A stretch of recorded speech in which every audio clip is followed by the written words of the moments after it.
Olá, turma! Vamos direto ao ponto. Bem-vindos a este material sobre engenharia de software. Hoje o nosso foco é desmistificar dois pilares absolutamente essenciais na criação de qualquer sistema: a qualidade e os testes de software. Muitas vezes, a fase de testes é encarada como só mais uma burocracia chata, mas, curiosidade rápida, o primeiríssimo bug registrado na história foi, literalmente, uma mariposa de verdade presa dentro de um computador lá em 1947. Incrível, não é? A verdade nua e crua é que essa caça aos bugs é a espinha dorsal de um sistema confiável. A nossa missão hoje é mudar completamente a forma como cada linha de código é vista. E para organizar nossa jornada, o roteiro está dividido em 5 partes bem diretas. Primeiro, vamos definir o que é qualidade. Depois, entender a filosofia dos testes. Em seguida, explorar a famosa pirâmide de testes. Passar pelos testes especializados e, para fechar com chave de ouro, dar um foco em testes unitários. Começando pela seção 1, o que é qualidade, e principalmente separando o produto final do código escrito. Então, o que a palavra qualidade realmente significa na nossa indústria? É só um código que compila e roda? Na verdade, a qualidade de software, segundo a norma ISO 25010, é a medida de quão bom e confiável é o produto final. A gente avalia isso olhando para a usabilidade, o desempenho, a segurança. Ou seja, é a experiência real de quem usa o sistema no dia a dia. Essa é a nossa linha de base de hoje. Agora presta atenção numa distinção super importante. O produto é uma coisa, o código é outra bem diferente. A gente sabe que não existe um único jeito mágico e perfeito de escrever um software, mas com certeza existem caminhos muito melhores. Para garantir a qualidade do produto lá na ponta, a gente precisa focar na qualidade do código nos bastidores. E como se faz isso? Usando ferramentas de análise estática, versionando tudo com o maior cuidado, adotando guias de estilo, tipo PEP8 do Python, e refatorando o código o tempo todo. Um código limpo e organizado fica infinitamente mais fácil de ler e principalmente de testar. Avançando para a seção 2, a filosofia dos testes e o verdadeiro propósito de encontrar bugs no sistema. Com a base bem definida, é hora de uma virada de chave na mentalidade. Olha que frase genial! Testes têm como objetivo invalidar o software e não validá-lo. É exatamente isso. O objetivo nunca foi dar um tapinha nas costas e dizer, olha que lindo, funcionou. A missão é caçar erros agressivamente, é procurar o defeito até não dar mais. A gente não tem como provar que um software é 100% livre de falhas, mas ele fica exponencialmente mais robusto a cada bug que a gente destrói antes do lançamento.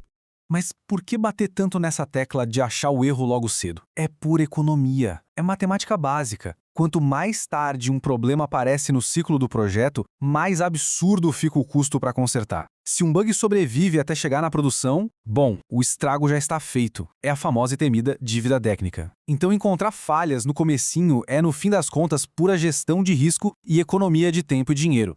E para que essa caçada a bugs seja um sucesso, a indústria tem algumas regras de ouro. A equipe de testes e a equipe de desenvolvimento precisam trabalhar em parceria, lado a lado. Outra coisa, um código só está realmente pronto quando ele passa em todos os testes, e não simplesmente quando a pessoa termina de digitar. Ah, e um detalhe importantíssimo, a área de testes é uma disciplina altamente especializada, não é um trabalho qualquer para quebrar galho. E por fim, quem escreve o código nunca deve ser a única pessoa a testar ele. A nossa visão fica viciada. É algo natural. Vamos para a seção 3, a pirâmide de testes. Como equilibrar velocidade, custo e quantidade. Olhando para essa estrutura visual, a lógica da pirâmide é simplesmente brilhante. Lá na base, a gente tem os testes unitários. Eles são muitos, rodam numa velocidade absurda e custam muito pouco para manter. Agora, conforme a gente vai subindo para a camada de integração, no meio, e depois para a interface de usuário lá no topo, a quantidade cai drasticamente. E o motivo é simples. Os testes do topo são super demorados para executar e bem mais caros de criar e manter. É um jogo de equilíbrio perfeito na arquitetura.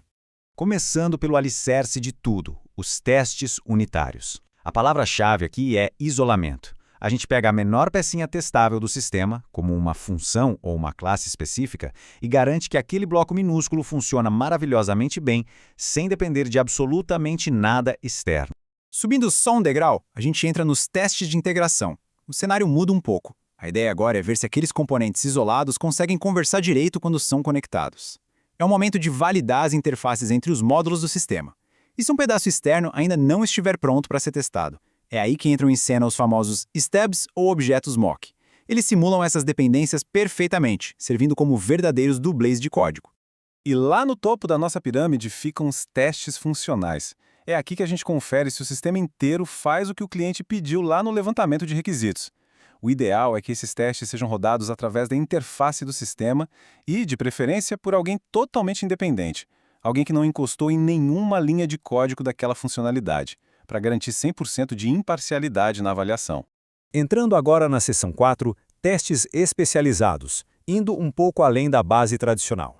Sempre que um sistema cresce, a brincadeira fica mais séria. É aí que o teste de regressão brilha muito.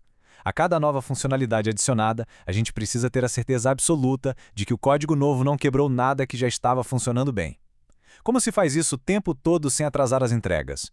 Automação.